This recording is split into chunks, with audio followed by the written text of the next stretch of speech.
Baik, Bismillah.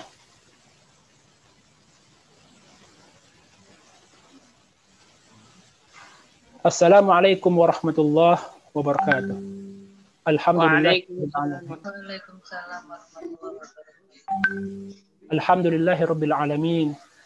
Wa bihi nasta'in ala umuri dunya waddin. Asyhadu an la ilaha illallah wa asyhadu anna Muhammadan abduhu wa rasuluh. Nabiyyuna Muhammad sallallahu alaihi wa ala alihi wa sahbihi wattabi'in wa man tabi'ahum bi ihsan ila yaumiddin. Alhamdulillah, segala puja dan syukur kita haturkan kepada Allah Subhanahu wa taala atas kesempatan yang berbahagia ini. Sebelumnya saya ucapkan selamat malam dan selamat datang, ahlan wa sahlan wa marhaban bikum kepada para peserta webinar yang alhamdulillah dengan fadl dari Allah, ini adalah webinar kita yang ketiga yang diadakan oleh PPMI Riyadh.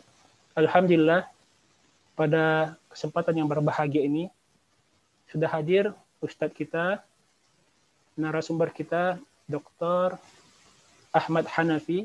Semoga Allah Subhanahu wa taala selalu menjaga beliau. Taib, ya akhwah wal akhwat, para peserta yang dirahmati Allah Subhanahu wa taala. Sebelum kita mulai acara ini, saya akan membacakan sedikit susunan acara yang insya Allah kita akan jalankan pada malam hari ini. Dan insya Allah saya dan Ustadz yang lain akan memandu acara ini sampai dengan 1 jam ke depan. Dan kami harapkan kepada para peserta untuk tidak keluar dulu, karena insya Allah di akhir sesi akan kami bagikan link presensi. Diharapkan para peserta bisa mengisi, karena itu insya Allah akan kami jadikan sebagai dasar untuk e-sertifikat bagi para peserta yang hadir pada malam hari ini. Taib, yang pertama, acara kita yang pertama, perkenalan host. Yang kedua, perkenalan Ustadz, narasumber kita yang sangat kita banggakan. Yang ketiga, yaitu inti acara. Yang keempat, sesi tanya-jawab, baik melalui chat atau langsung kepada Ustadz kita.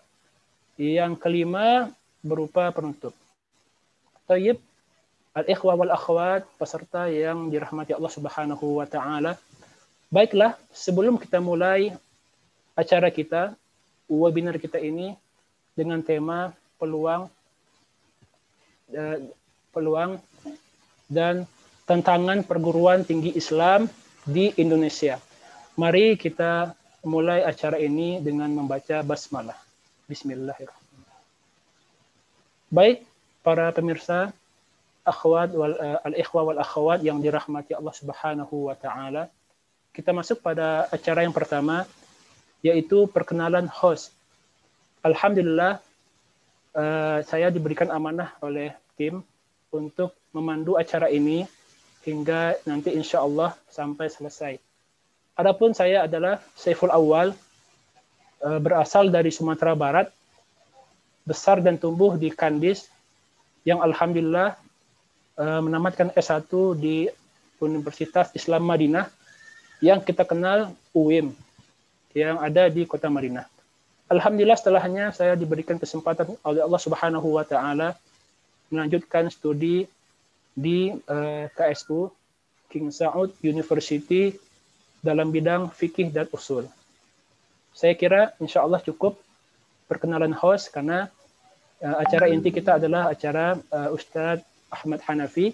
Adapun acara yang kedua yaitu perkenalan bagaimana kita mengenal para pengenalan pembicara kita, pemateri kita. Beliau adalah Ustadz Ahmad Hanafi, Dr. Ahmad Hanafi, yang mana beliau alhamdulillah menamatkan S1 beliau di kota Madinah, Jamiah Islamiyah Al-Jamiah Al-Islamiyah, dalam bidang Fakultas Syariah.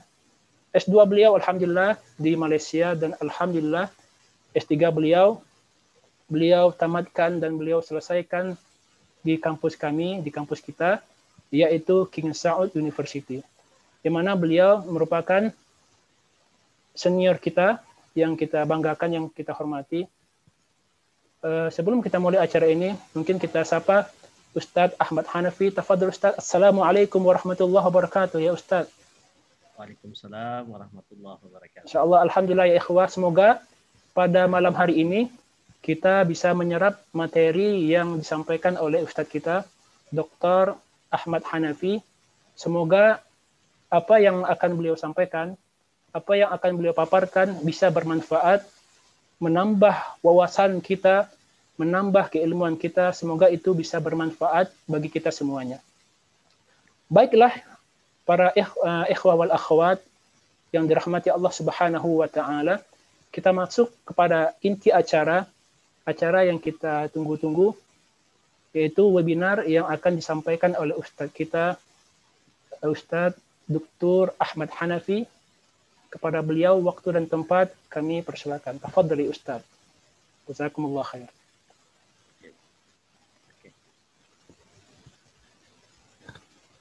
Ya.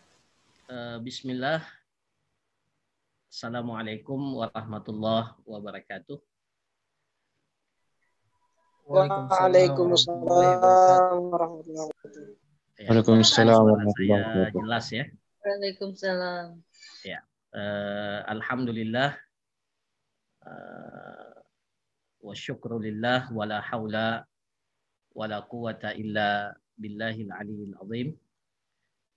Wassalatu wassalamu ala al-mab'uthi rahmatan lil alamin nabiyyina Muhammadin wa ala alihi wa sahabatihi wa man ihtada bihudahu ila yaumiddin wa ba'du.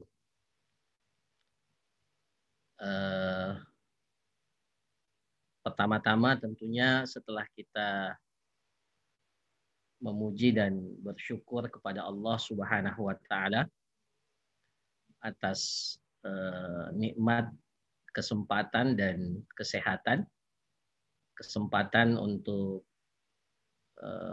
bertemu dengan antum semua, dan mudah-mudahan ini salah satu kebaikan di balik musibah, rubba darratin nafi'ah. Manfaat yang kita dapatkan adalah bahwa dalam suasana dan situasi pandemik COVID-19 ini, kegiatan webinar, ya, kegiatan yang dilakukan secara virtual itu ibarat ya tumbuhnya jamur di musim hujan, luar biasa banyaknya. Yang kalau seandainya kita tidak dalam kondisi yang seperti ini, kemungkinan ya mungkin agak sulit untuk melakukan hal-hal yang seperti ini secara offline. Dan oleh karena itu kita mengucapkan alhamdulillah ala kulli hal. Ya.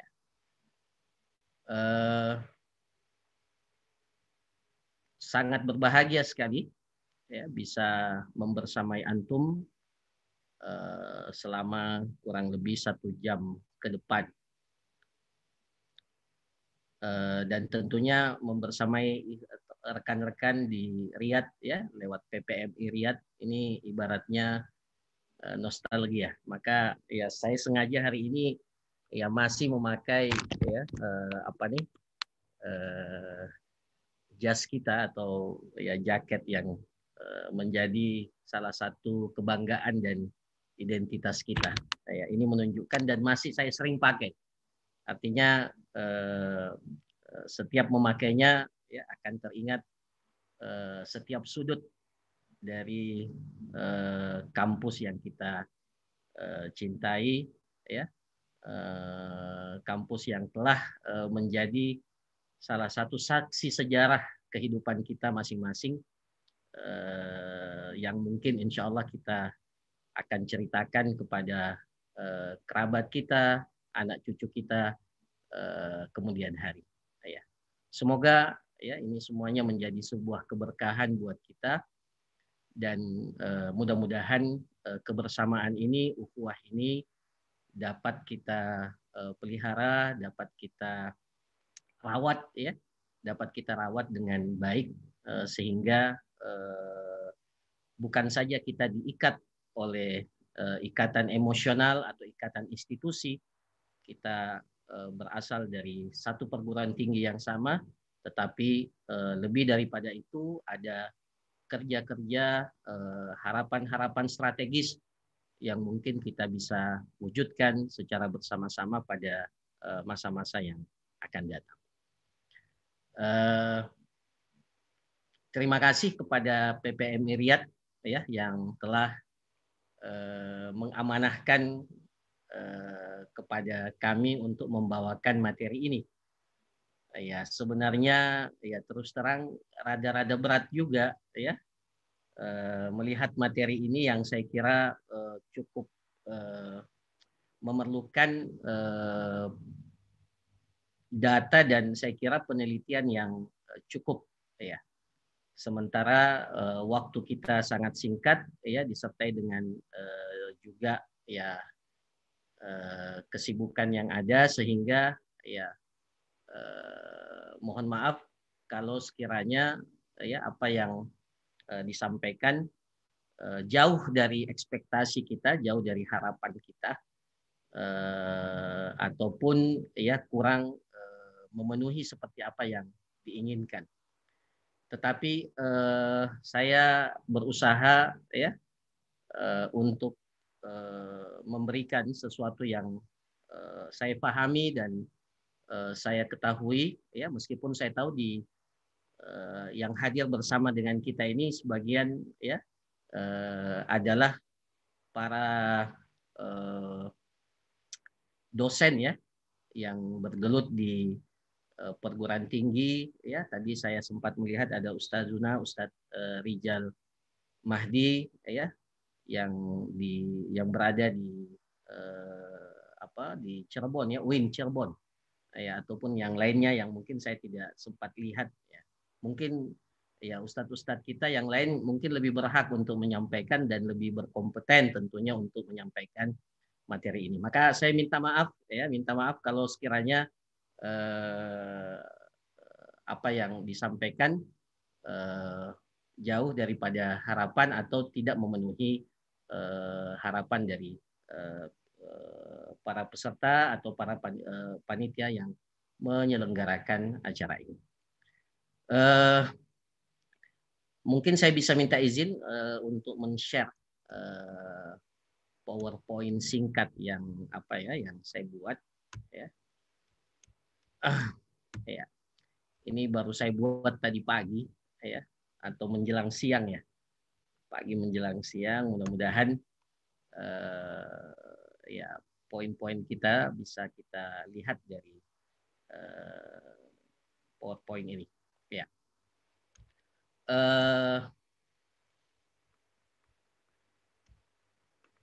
Ya.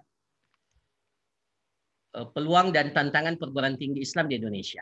Ini terus terang saja seperti yang saya katakan tadi mungkin datanya kurang ya atau maklumat yang saya dapatkan ya perlu diperkaya lagi. Tetapi apa yang saya sampaikan berdasarkan apa yang saya pahami, apa yang saya lihat ya kurang lebih selama 1 tahun kembali bergelut ya di dunia kampus ya sehingga mudah-mudahan ya setidaknya ya mungkin ada kesan subjektif ya tetapi ini yang saya paparkan adalah apa yang saya alami, apa yang saya lihat sekaligus apa yang saya rasakan ya. Alhamdulillah sekarang ini ya diberikan amanah untuk memimpin satu sekolah tinggi ilmu Islam dan bahasa Arab di Kota Makassar. Ya.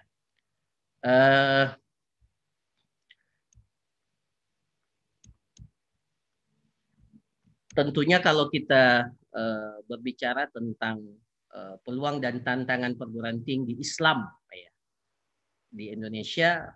Saya mulai dulu dengan yang pertama, bagaimana kita mengenal dan mengetahui eksistensi perguruan tinggi Islam itu. Ya. Setidak-tidaknya dari sudut pandang yang saya lihat bahwa sebuah institusi perguruan tinggi Islam itu dapat dinilai dari 3 unsur yang ada. Ya. 2 unsur saya kira ini bersifat umum ya dalam semua institusi pendidikan tinggi. Ya.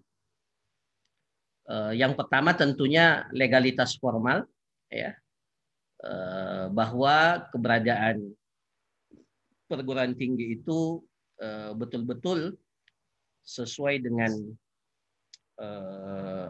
sesuai dengan regulasi yang telah ditetapkan, memiliki izin operasional, ya, memiliki badan hukum yang jelas, ya, dan seterusnya dan seterusnya. Jadi ada legalitas formal yang melatar belakangi atau yang menjadi landasan adanya perguruan tinggi Islam ini atau perguruan tinggi yang lain atau institusi yang lain. Kemudian karena dia perguruan tinggi maka seharusnya ya eksistensi perguruan tinggi itu dinilai dari sisi pelaksanaan tridharma perguruan tinggi ya. Dan saya kira ini bagi rekan-rekan sesuatu yang sudah sangat dipahami ya. Jadi harus ada tridharma, pelaksanaan tridharma perguruan tinggi ya, untuk menilai sebuah eksistensi perguruan tinggi itu ya. Pendidikan dan pengajaran ya, penelitian dan pengembangan, kemudian pengabdian kepada masyarakat ya. Dan saya kira sampai di kampus-kampus yang lain, sampai di kampus Saudi pun saya kira ketiga unsur ini yang menjadi ciri khas daripada institusi pendidikan tinggi. Ya. Nah, kemudian karena dia adalah perguruan tinggi Islam, ya, perguruan tinggi Islam, maka nilai-nilai Islam itu hadir dalam segala aspek. Ya. Baik itu dari sisi dari sisi pelaksanaan tridharma perguruan tingginya, ya. Kemudian hal-hal yang mendukung regulasi, ya, bahkan sampai tentunya identitas, ya, kemudian berkaitan juga dengan suasana kampus, ya, kalau kita ingin masukkan itu, ya, sehingga betul-betul ya nama perguruan tinggi Islam itu nampak. Dan inilah yang saya kira yang membedakan antara perguruan tinggi Islam dan yang lainnya. Nah, ini saya kira sebagai muqaddimah bahwa sesungguhnya eksistensi perguruan tinggi Islam ya di Indonesia ya secara khusus itu setidak-tidaknya di latar belakangnya atau ditandai dengan 3 hal ini. Ya. Kemudian ya berbicara tentang peluang ya, perguruan tinggi Islam di Indonesia luar biasa sekali ya. Ya teman-teman saya kira ya para mahasiswa sekarang ya saya kira dari sekarang ya sudah harus menetapkan arah dan cita-cita ke depan, ingin berjuang di mana, ya, berjuang di mana, ya. Maka institusi perguruan tinggi ini menjadi salah satu medan perjuangan kita, ya, tempat kita berkhidmat. Ya, saya kira kalau rata-rata kita yang berada di Saudi yang sedang menuntut ilmu, ya, ketika pulang ke Indonesia sebagian besar tentunya akan terlibat di dalam dunia pendidikan, baik itu formal ataupun non formal. Maka salah satu wadah, ya, salah satu wadah yang bisa kita jadikan sebagai tempat di mana kita berjuang, ya, memberikan kemaslahatan yang sebesar-besarnya untuk bangsa, untuk negara kita, untuk umat kita adalah lewat jalur institusi pendidikan tinggi. Nah, karena kalau kita sudah kalau kita sudah memilih, ya, maka insya Allah tentunya kita telah mempersiapkan diri kita untuk ke arah dan tujuan tersebut. Ya. Nah, saya kira untuk peluang yang ada untuk perguruan tinggi Islam di Indonesia, saya kira otonomi pendidikan, ya, regulasi yang ada, Undang-Undang Nomor 12 ya tahun 2012 ya kalau tidak salah tentang pendidikan tinggi. Ini memberikan peluang, ya, sekaligus nanti juga akan menjadi sebuah tantangan, ya, yang memberikan otonomi, ya, yang seluas-luasnya kepada institusi pendidikan tinggi untuk mengatur, ya, segala hal yang dapat dikembangkan dalam institusi tersebut, ya. Jadi regulasi ini betul-betul memberikan angin segar buat kita, ya. Kalau dulu kita masih terkendala dengan beberapa hal yang berkaitan dengan regulasi aturan yang cukup mengikat, ya. Alhamdulillah selama 1 tahun kami diberikan amanah untuk memimpin sekolah tinggi. Kami merasakan dan melihat bahwa ada keluasan dan kebebasan dalam tanda petik, ya, otonomi yang diberikan kepada kita sampai pada hal-hal yang sangat strategis, ya. Merancang kurikulum, ya, ini yang paling utama, ya. Kemudian bagaimana regulasi yang kita terapkan dalam institusi kita, ya, dan seterusnya itu diberikan otonomi yang luar biasa. Saya kira nanti kalau yang membaca undang-undang tentang, ya, nomor 12 tentang perguruan tinggi ini akan melihat betul betapa negara kita memberikan keluasan yang luar biasa, ya, kepada perguruan tinggi, ya. Dari sisi SDM luar biasa juga tersedianya SDM, ya. Saya kira untuk, ya, perguruan tinggi, ya, untuk dosen dan tenaga kependidikan saya kira insya Allah mencukupi, ya, banyak yang siap, ya, untuk menjadi SDM di perguruan tinggi tersebut, ya. Jadi tersedianya tentunya kalau kita bicara berkaitan dengan perguruan tinggi Islam, tentunya dengan latar belakang disiplin ilmu-ilmu Islam itu, ya. Ilmu-ilmu Islam, ya. Tentunya jumlah SDM untuk sekarang ini ada tersedianya SDM itu, tapi ya tentunya ketersediaan SDM ini nanti akan dipengaruhi oleh banyak hal, ya, oleh banyak hal. Tapi dari sisi adanya ada, ya. Jadi kita tidak pesimis, ya. Peluang itu ada dan tinggal rekrutmen dan bagaimana kita membuatkan aturan yang berkaitan dengan penerimaan dosen dan tenaga kependidikan itu yang harus, ya, bagi setiap institusi harus dilihat, ya, agar betul-betul sumber daya yang ada itu sesuai dengan harapan dan tujuan visi dan misi dari perguruan tinggi itu, ya. Peluangnya juga adalah banyaknya calon mahasiswa, ini luar biasa, ya, luar biasa calon mahasiswa. Saya membaca data yang ada bahwa setiap tahun di Indonesia itu alumni yang dihasilkan keluaran dari SMA, SMU, ya, saya tidak tahu apakah pondok pesantren pun dihitung di situ. itu sekitar 3,5 juta ya, setiap tahunnya. Sementara daya tampung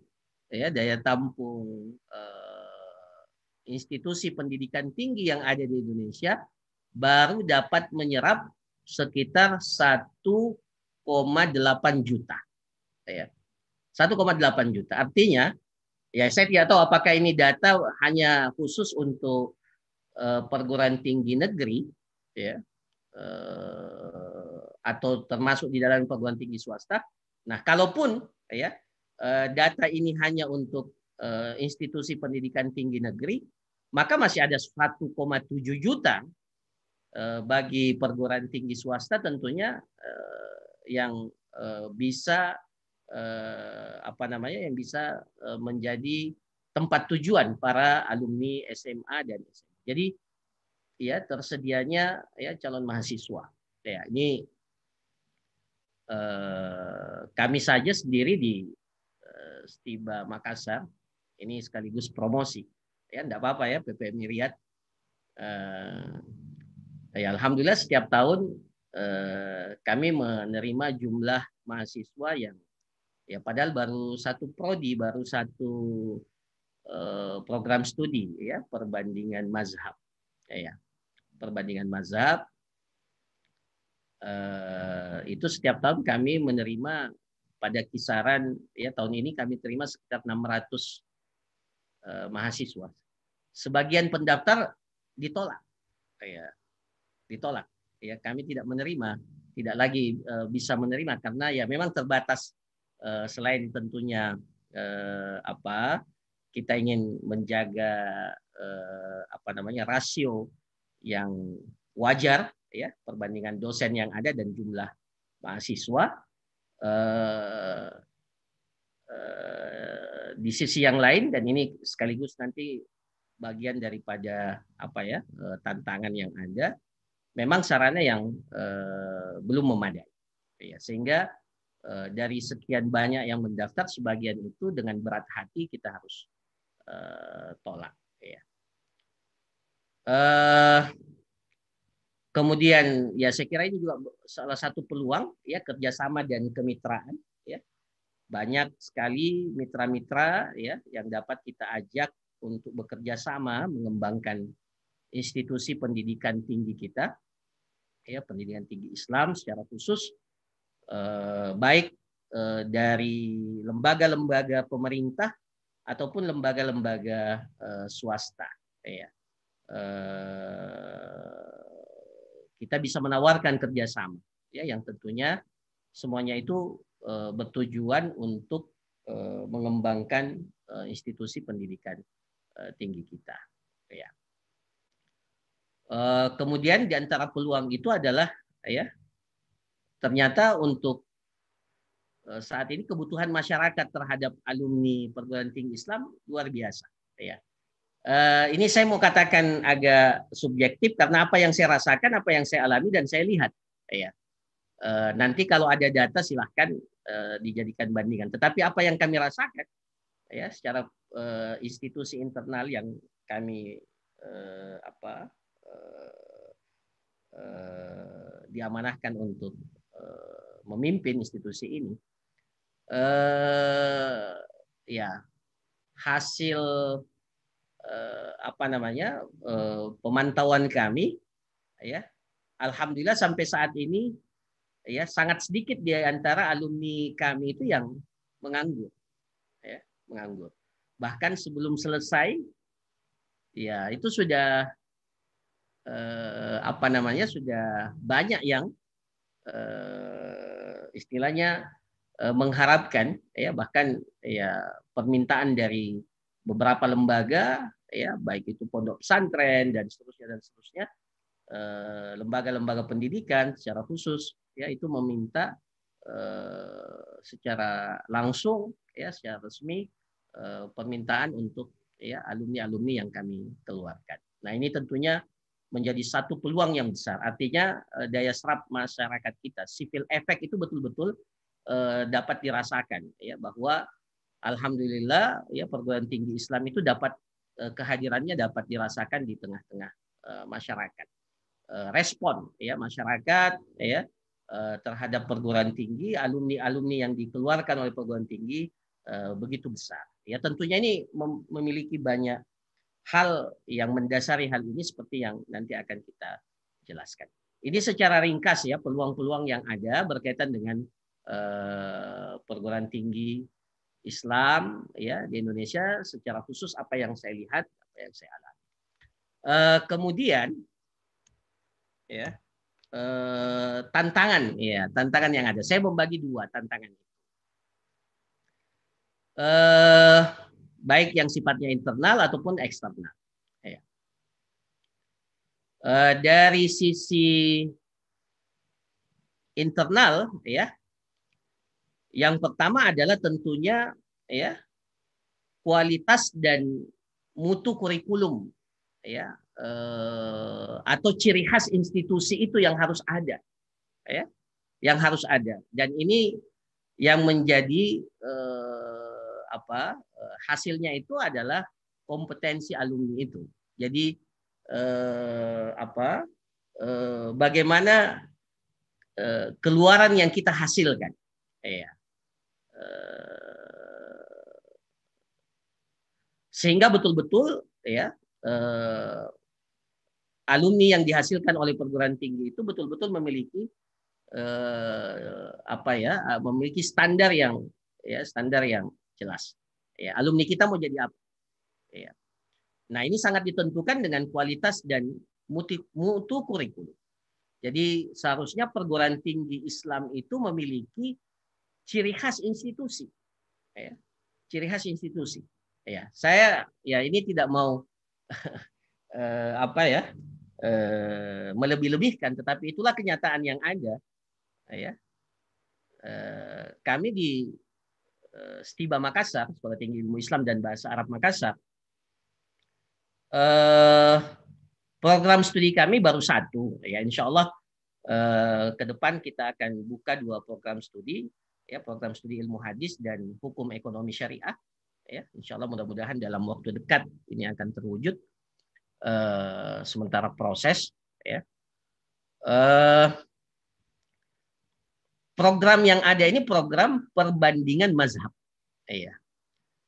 Ya, ini mohon maaf. Program perbandingan mazhab ini termasuk di antara program di sebagian perguruan tinggi itu termasuk jurusan atau program studi yang kurang diminati. Bahkan ya informasi yang saya dengar mengalami kejenuhan. Iya.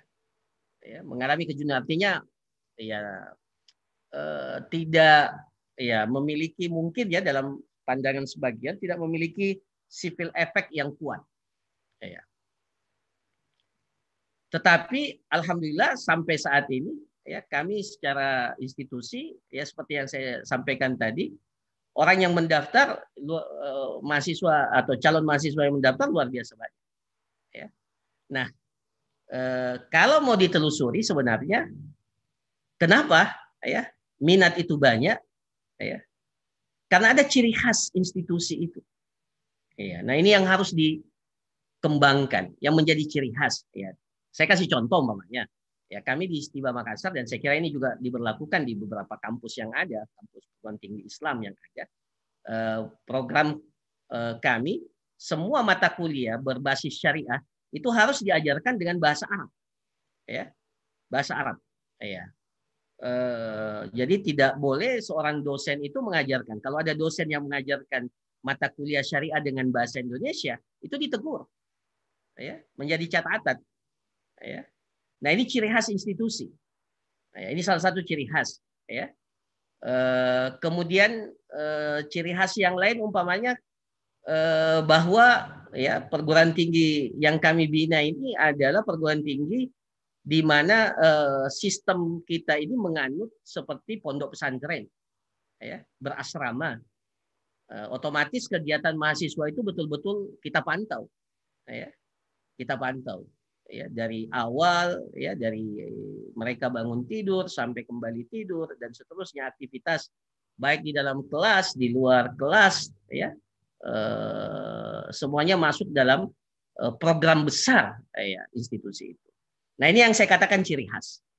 Jadi kalau ingin perguruan tinggi Islam itu mendapat tempat, ya, maka ya ciri khas, ya, itu jangan hanya sekedar memenuhi standar yang ada, ya, standar yang ada, harus melewati target standar pendidikan tinggi yang ditetapkan oleh pemerintah. Nah, oleh karena itu ini saya kira yang menjadi ciri khas institusi, kualitas dan mutu kurikulum itu. Dan itu ya sangat erat dengan revisi kurikulum, pengembangan kurikulum, ya, sekaligus juga masuk pada poin yang kedua, pengembangan SDM dalam melaksanakan fungsi tridharma. Ya, memang ya ini masih menjadi tantangan, ya, terutama alumni-alumni Timur Tengah, ya, ini antum-antum semua yang sementara belajar. Salah satu kendala, ya, yang kita amati, ya, bagi alumni-alumni ya yang dikatakan alumni Timur Tengah, ya, alhamdulillah kalau dari sisi pengajaran mungkin bagus, ya, ya, tapi itu pun agak kewalahan juga, apalagi di musim daring ini, ya, membuat konten video pembelajaran saja agak sulit, ya. Sebagian dosen-dosen kita alumni Timur Tengah mungkin karena tidak terbiasa, ya, metode yang kita dapatkan di kampus-kampus kita rata-rata dengan metode ceramah, ya, dosen kita datang ke kelas, ya, satu arah, ya, dan seterusnya, sehingga terkadang ini juga yang menjadi kesulitan kita ketika kita menyesuaikan dengan suasana dan iklim perguruan tinggi yang ada di Indonesia, ya. Termasuk diantaranya, ya, kemampuan untuk meneliti, ya, sampai kemampuan menulis sebenarnya, ya. Kami punya jurnal, ya, itu, ya, di awal-awal kita mensupport atau mengajak para dosen, ya, yang sebagian besarnya adalah alumni dari Timur Tengah, ya, agak kesulitan juga, ya. Memang minat untuk menulis, ya, ini perlu bukan hanya sekedar himbauan, perlu dilakukan program-program yang strategis untuk mengembangkan ini, ya. Nah, jadi tantangannya adalah bahwa sumber daya. Jadi kita ini kalau memilih menjadi seorang dosen, maka harus siap untuk melaksanakan kegiatan tridharma itu. Bukan hanya sekadar mengajar, ya, melakukan penelitian, baik penelitian secara individu ataupun penelitian berkelompok, ya, penelitian lapangan, ya, dan seterusnya, sampai dengan pengabdian masyarakat, ya. Yang mungkin yang kita kembangkan, yang baru-baru ini kita kembangkan seperti di kampus kami, pengabdian masyarakat yang berbasis riset, ya, penelitian. Jadi hasil pengabdian masyarakat itu betul-betul dibuktikan dengan data yang dapat dipertanggungjawabkan sehingga betul-betul bernilai, ya, bernilai. Nah, jadi ini termasuk di antara hal yang menjadi tantangan pengembangan SDM, termasuk tentunya, ya, kualitas pendidikan tidak hanya cukup untuk sekedar bergelar master saat ini, ya. Ke depan yang kita dengar bahwa akan ditetapkan bahwa untuk perguruan tinggi itu minimal harus dengan gelar S3, ya. Kemudian di antara tantangannya juga adalah manajemen dan standar mutu pengelolaan institusi, ya. Kita dikejar, ya, dengan ada yang namanya SPMI, ya, sistem penjaminan mutu internal, ya. Jadi mendirikan perguruan tinggi itu bukan hanya harus ada dosen, sekedar dosen, ada ruangan, ada mahasiswa. Kita di institusi resmi, ya, itu harus memenuhi standar penjaminan mutu internal. Ada standar nasional dikti, ya, ada aturan-aturan yang mengikat, ya, berkaitan dengan standarisasi yang harus ada di perguruan tinggi yang dengannya diharapkan perguruan tinggi itu dapat berjalan sesuai standar itu. Ini pemerintah sudah buatkan ya, terutama untuk tridharma perguruan tinggi, ya standar nasional pendidikan, standar nasional penelitian, dan standar nasional pengabdian masyarakat. Ya. Dan ini menjadi tantangan, ya tantangan. Apalagi kalau kita ya biasanya tidak terlibat secara langsung ya dengan hal-hal yang seperti ini di awal-awal akan sangat ada kendala-kendala untuk beradaptasi karena semua harus kita arsipkan, semua kegiatan-kegiatan betul-betul kita kita laporkan ya dan seterusnya yang kemudian akan dievaluasi kemudian dikembangkan ya. Nah, di antara tantangan yang ada ya ini memang agak subjektif karena saya melihatnya dari kacamata apa yang saya lihat, apa yang saya dari sisi pendanaan ya. Pendanaan. Saya kira perguruan tinggi Islam di Indonesia apalagi yang swasta rata-rata ya memiliki problem yang sama ya, problem yang sama ya dari sisi pendanaan ya. Artinya kalau hanya mengandalkan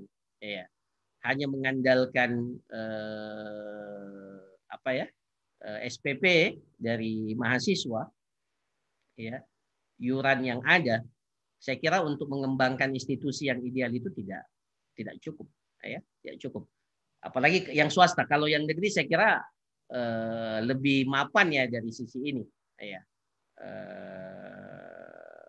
Apalagi yang telah berbadan hukum ya ini memungkinkan mereka mengembangkan ya apalagi kalau memiliki kemitraan yang luas ya. Tapi untuk swasta ini saya berbicara dari kacamata ini, dari sudut ini termasuk diantara hal yang menjadi tantangan pendanaan ya, pendanaan apalagi kalau sebagian yang masuk itu berasal dari mahasiswa-mahasiswa latar belakang di mana latar belakang ekonomi orang tuanya itu menengah ke bawah. Ini juga menjadi tantangan ya, tantangan sekaligus peluang ya, sekaligus peluang tentunya ya dari sisi pendanaan ya. Kemudian saya kira juga dari sisi sarana prasarana ya, sarana prasarana yang mungkin untuk swasta saya kira sangat terbatas ya, tentunya dituntut untuk memenuhi ya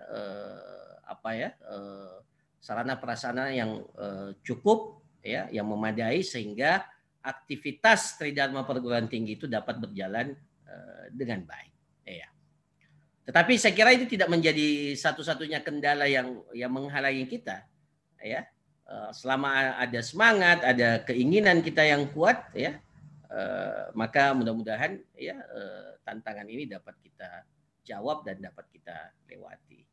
Nah, kemudian ini yang terakhir, saya sebenarnya tidak mau masukkan, tapi ini yang saya lihat, apa yang saya dengar ya, apa yang terutama ini mohon maaf ya, ini saya tidak berbicara, saya tidak ingin mencampuri banyak hal, tetapi yang saya dengar, yang saya ketahui ya, sebagian perguruan tinggi Islam itu mengalami ya, ini mohon maaf ya, saya bahasakan konflik internal ya, ada konflik internal terutama ya, bukan hanya perguruan tinggi Islam tapi ya sebagian juga ada di perguruan tinggi Islam ya, ada konflik internal ya, umpamanya ya, salah satu contoh umpamanya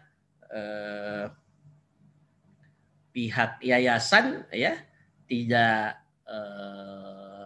tidak sejalan dengan apa yang diinginkan oleh pelaksana teknis ya, manajemen institusi itu, sementara yayasan itu berada di atas ya badan hukum dari institusi itu.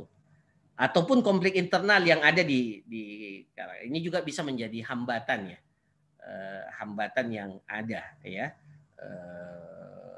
ada di sebagian perguruan tinggi yang ya kami dengarkan itu ada kubu-kubuan, kubu ini, kubu itu, ya, yang setiap ini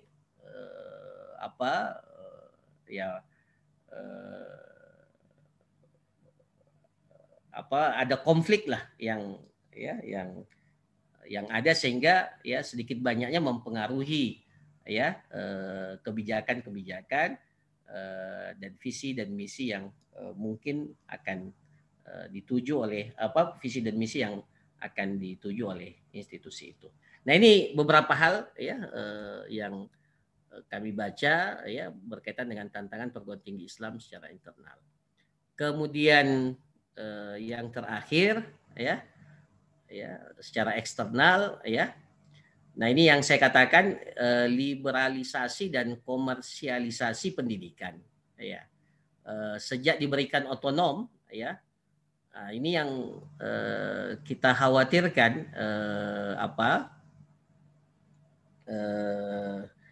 ya setiap institusi ya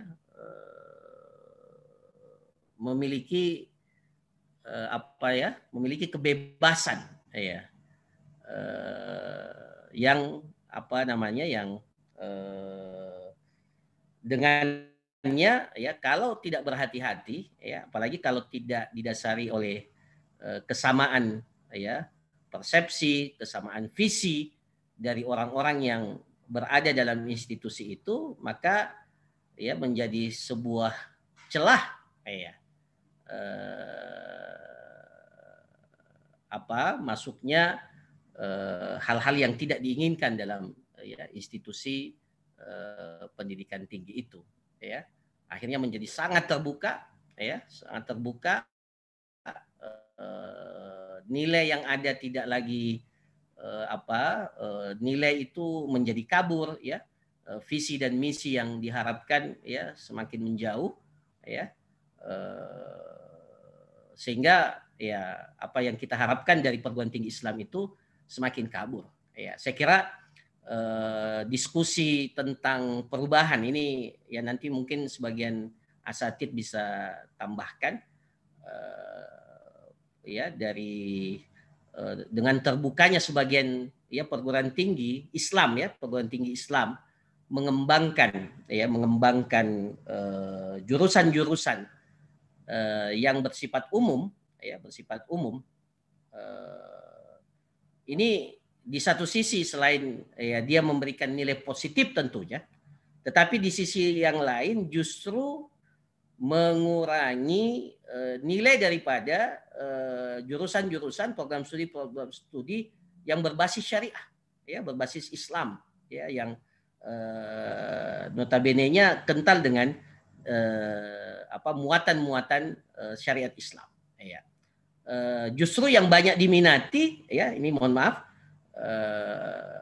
dan perlu diluruskan kalau ya, justru yang diminati adalah jurusan-jurusan yang ya umum ya, jadi tidak lagi menjadi satu hal yang menjadi ciri khas ya, ini berkaitan lagi dengan ciri khas dari institusi itu, program studi yang berbasis syariah Islam atau hal-hal yang kuat kental nilai-nilai ilmu-ilmu Islam di dalamnya ya.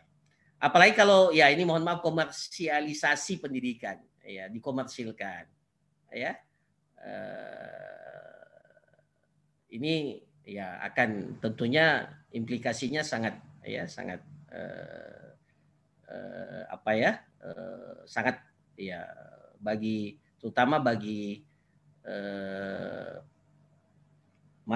calon mahasiswa kita yang berasal dari latar belakang ekonomi menengah ke bawah, ini akan ya menyulitkan. Oleh karena itu seperti yang diharapkan ya, bahwa setidaknya memang perguruan tinggi itu memiliki ya ke depan harus memiliki sumber pendanaan yang cukup ya, sehingga beban-beban biaya pendidikan itu ya dapat diberikan dengan nilai yang sewajarnya, sehingga betul-betul masyarakat kita dapat terserap di institusi pendidikan itu, dan bukan justru ya menjadi celah untuk mengkomersilkan pendidikan itu dalam tanda kutip yang tidak wajar. Ya.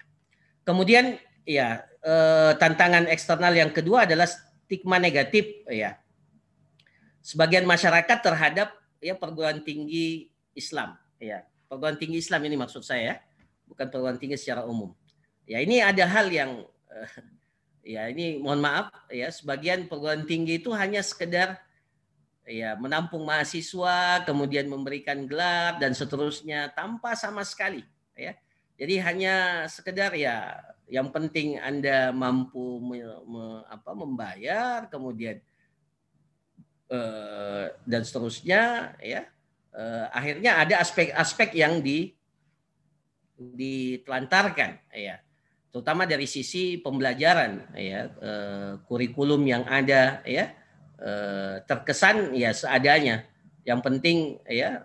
Nah ini mohon maaf ya, ini justru sebagian perguruan tinggi Islam ya itu mendapatkan stigma negatif dari sebagian masyarakat ya. Kalau mau lulus muda yang penting siapkan dana sekian ya Mas. Nah ini saya kira tantangan eksternal yang perlu untuk kita jawab ya, untuk kita jawab bahwa pandangan itu ya keliru ya.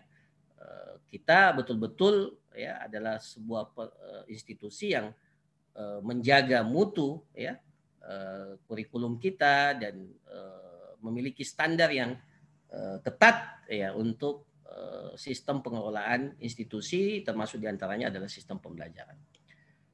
Di antara tantangan saya kira juga tidak bisa dilepaskan ya efek dari satu gejolak yang berbau agama ya, isu radikalisasi yang ada ya. Saya kira tidak bisa dilepaskan dengan keberadaan institusi pendidikan ya, termasuk perguruan tinggi Islam ya, radikalisasi, terorisme dan seterusnya ya. Kalau dia berbau agama ya, maka ya setidak-tidaknya akan memiliki efek kepada institusi perguruan tinggi Islam ya. Ya ini banyak hal yang bisa kita lihat ya. Ya sampai-sampai ya Kementerian Agama sekarang ini ingin melakukan ya sertifikasi dai. Ya, ini kan sebenarnya kalau sertifikasi dai seakan-akan bahwa Kementerian Agama kita ini tidak percaya ya, tidak percaya dengan lulusan yang ada dari perguruan tinggi Islam yang ada di Indonesia. Kenapa harus ada sertifikasi dai lagi kalau ya nah ini kan isu-isu yang seperti ini tidak lepas dari isu itu. Ya, kebijakan-kebijakan itu tidak lepas dari isu yang ada radikalisasi yang sangat marak sekarang ini dan kemudian dan seterusnya. Ya. Nah, kemudian yang terakhir tantangan, ya ini juga ya saya kira masuk ya di poin yang pertama, tetapi ya karena ya menteri kita sekarang ya Mas Menteri ya ini punya program Merdeka Belajar Kampus Merdeka. Ya. Ini juga menjadi tantangan eksternal ya, di satu sisi ya bisa betul-betul memerdekakan ya kampus ya tidak terikat dengan aturan-aturan yang selama ini kita ketahui ya, bahkan ya sistem pembelajarannya ya mahasiswa diberikan kebebasan untuk ya bahkan ya cuma sekian persen ya, di kampus, kemudian sekian persen yang lain bisa diselesaikan di kampus yang lain ya dengan cara yang lain. Nah, ini ya tantangan juga ya, merdeka belajar dan kampus merdeka. Nah, ini tentunya menjadi tantangan ya bagi institusi pendidikan Islam bagaimana ya merespon ya kebijakan yang ada ya. Memang menjadi masalah juga setiap menteri yang datang ya memiliki kebijakan yang berbeda, sehingga ya kita yang berada ya ini terutama yang kita rasakan secara internal di perguruan tinggi Islam swasta, terasa betul kebijakan itu rentan untuk berubah karena menyesuaikan dengan kebijakan-kebijakan yang ada. Nah, saya kira ini yang bisa saya sharing bersama dengan teman-teman sekalian.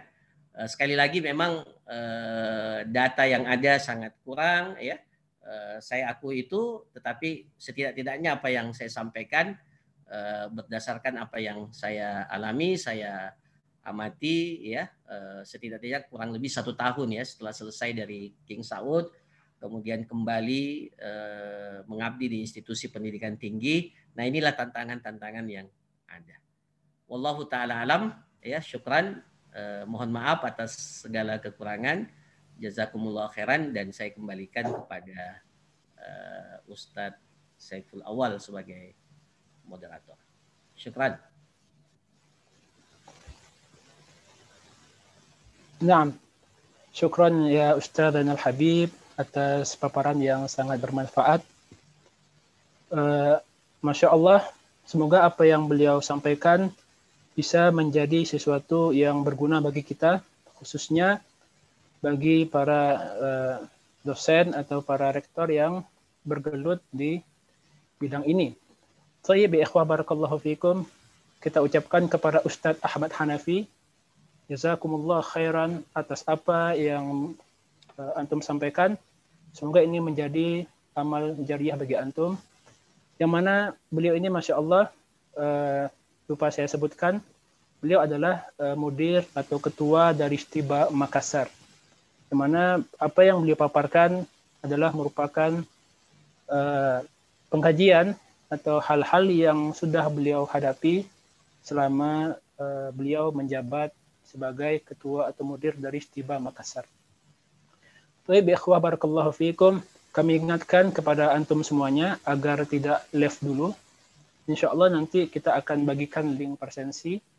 Insya Allah itu akan kami jadikan sebagai standar atau dasar bagi kami membuat sertifikat bagi para peserta yang dirahmati Allah Subhanahu wa taala. Baik, ikhwah barakallahu fikum. Ya ikhwah wal akhwat, barakallahu fikum. Kita masuk pada acara yang selanjutnya, yaitu acara tanya jawab bersama Ustadz Ahmad Hanafi. Bisa melalui chat atau nanti insya Allah akan kami buka juga pertanyaan melalui langsung.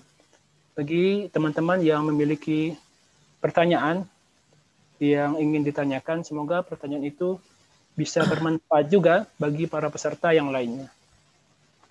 Baik, kita mulai dari pertanyaan yang pertama, tafadhal. Kita baca dulu di chat dari Bayu Taqiyuddin. Assalamualaikum. Afwan Ustaz, saya mau bertanya upaya apa yang paling efektif dalam menangkal sekularisme di perguruan tinggi negeri dan swasta. Hormat kami. Tafadhal Ustaz. Tolong Jadi upaya diulangi. Thayyib, kami ulangi. Afwan Ustaz, saya mau bertanya, upaya apa yang paling efektif dalam menangkal sekularisme di perguruan tinggi negeri dan swasta? Tafadhal Ustaz. Ya, saya jawab saja sesuai dengan apa yang saya ketahui. Ya, tentunya kalau untuk negeri kita enggak. Saya mohon maaf, saya tidak tahu banyak ya. Kalau untuk swasta ya secara institusi, karena swasta itu lebih dapat dapat diatur secara internal ya. Kalau semua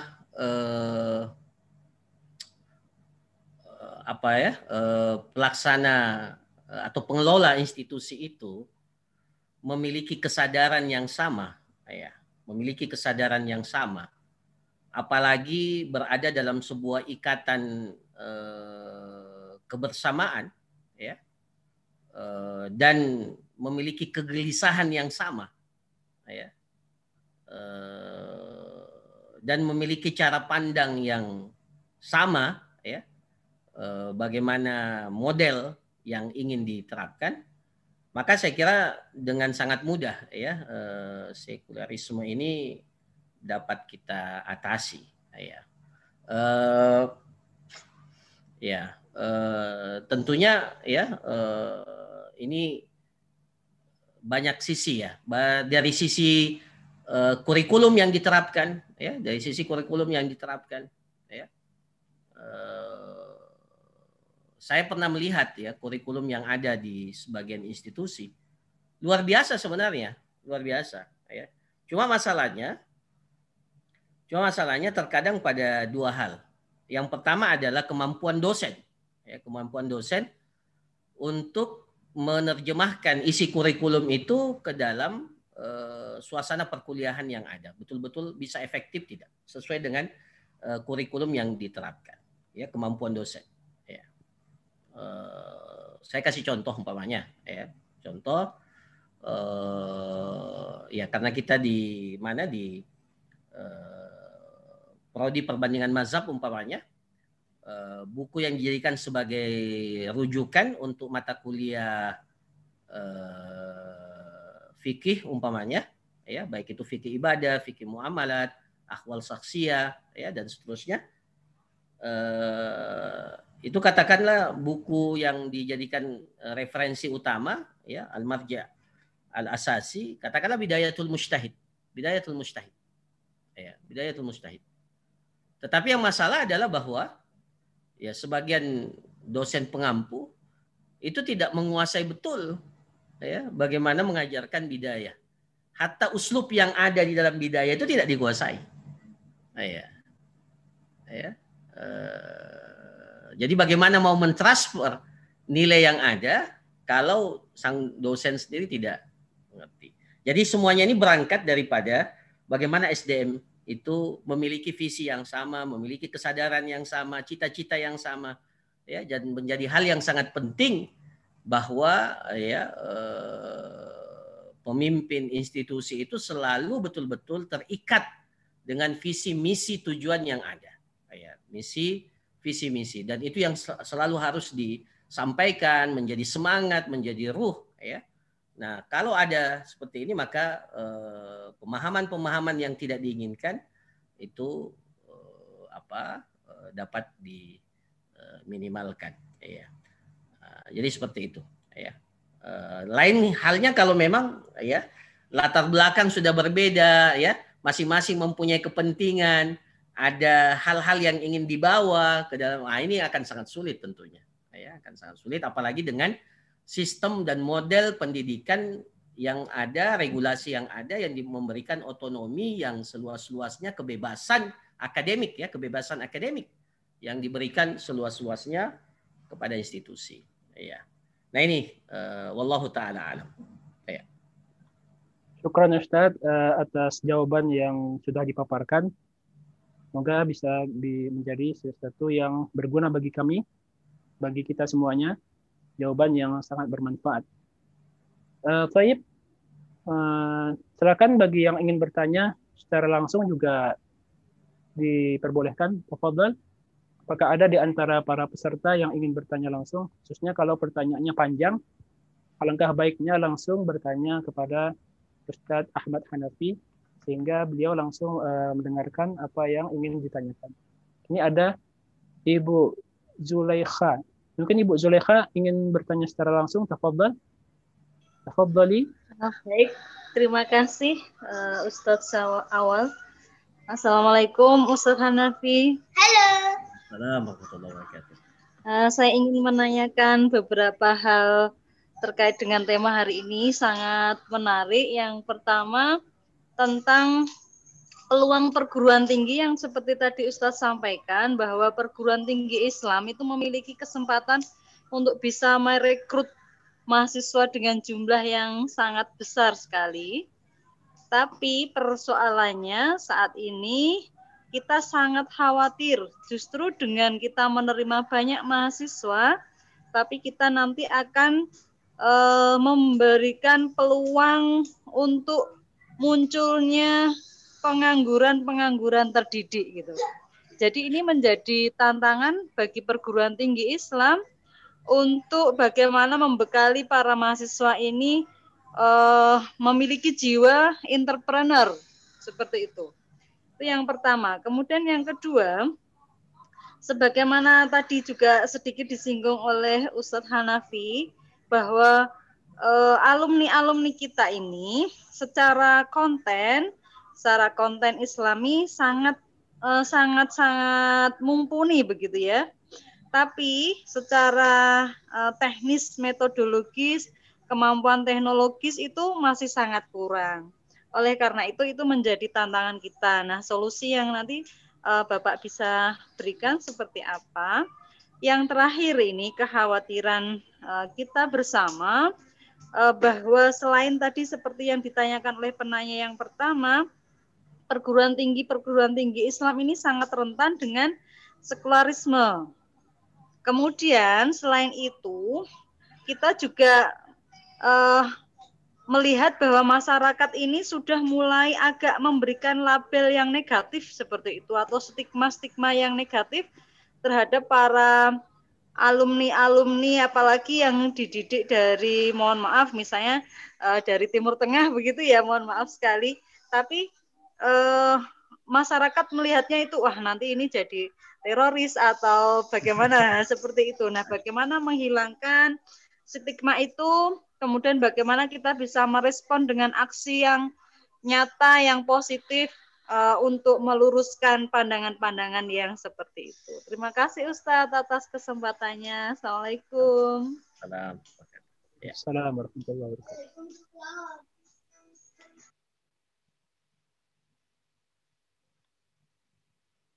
Langsung dijawab atau langsung ditanggapi? Ya.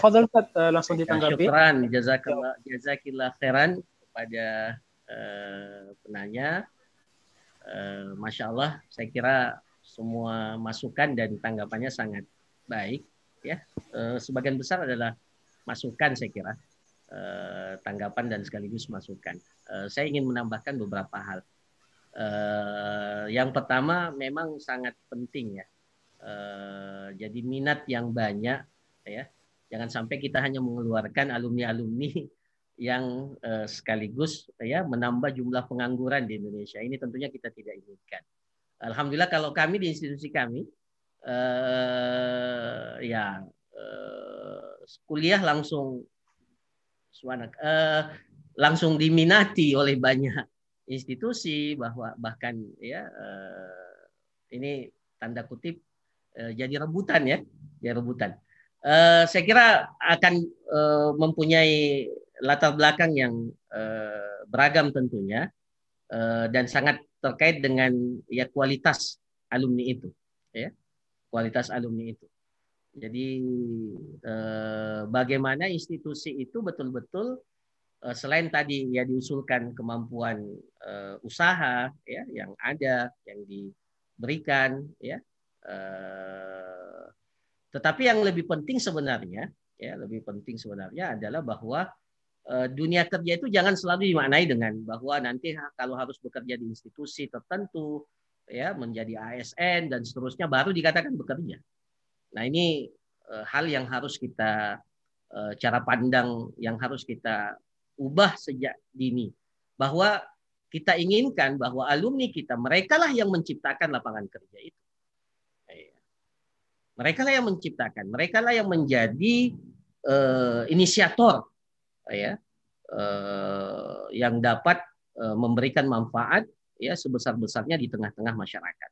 Nah, ini tentunya menjadi tantangan dan ya kami secara internal di institusi kami tanamkan itu bahwa Anda lah yang harusnya ya menjadi inisiator perubahan di tengah-tengah masyarakat, Anda yang membuka kesempatan itu sehingga betul-betul ya alumni itu dapat diberdayakan. Memang kalau cara pandang bahwa ya nanti mendapatkan kerja tertentu di institusi tertentu dengan ini tertentu ya, nah ini tentunya bisa saja ya jumlah penganggurannya nanti akan semakin banyak. Ya, jadi selain jiwa wirausaha tentunya harus dikuatkan ya dan saya sangat setuju ini ya dari peluang-peluang untuk berusaha secara mandiri ini perlu kita bekali tetapi yang lebih penting daripada itu bagaimana mereka memiliki semangat bahwa seharusnya lah ya mereka yang menjadi inisiator membuka ya kesempatan peluang kerja bagi yang lain ya bahwa betul ya memang mereka mungkin belum memiliki pekerjaan yang tetap, tetapi sangat penting untuk mereka tetap bekerja. Tetap bekerja setelah mereka selesai dari institusi pendidikan itu. Kemudian yang kedua, nah ini juga seperti yang saya sampaikan tadi, memang ada kelemahan-kelemahan, tetapi mudah-mudahan dengan adanya pelatihan-pelatihan yang intensif yang dilakukan oleh institusi itu, mudah-mudahan dapat mengimbangi. Ya, kita merasakan betul ini, terutama teman-teman yang dari Timur Tengah ya. Salah satu hal yang sangat kurang yang kita lihat, yang kami rasakan, kemampuan untuk meneliti, metodologi yang dipakai, ya ini perlu penyesuaian-penyesuaian.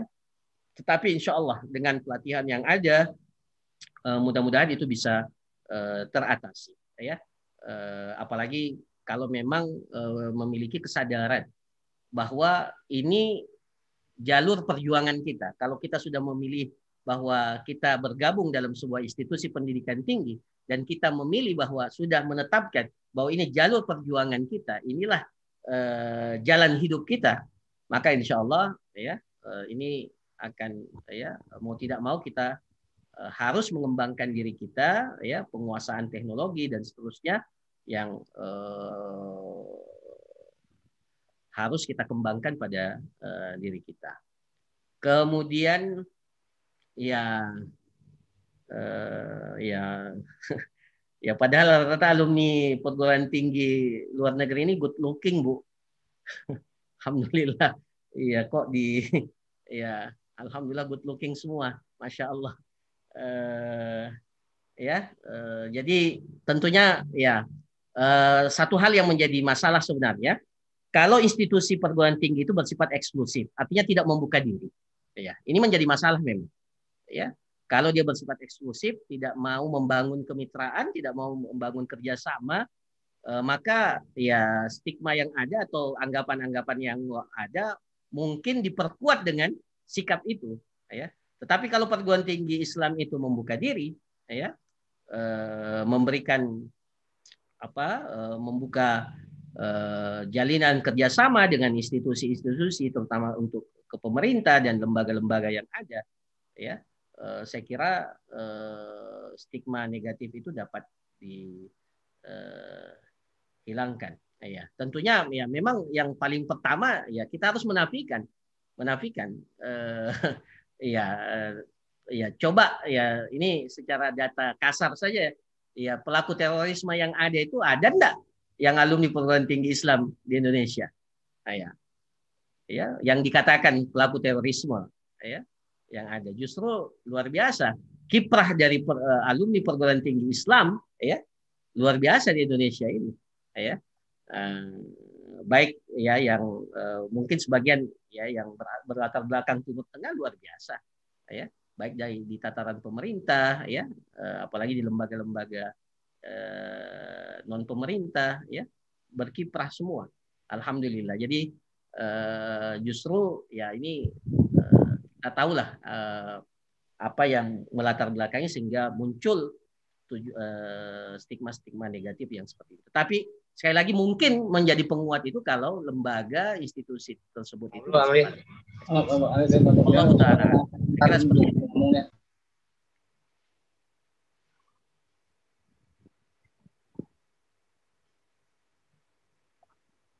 Baik, Ustaz.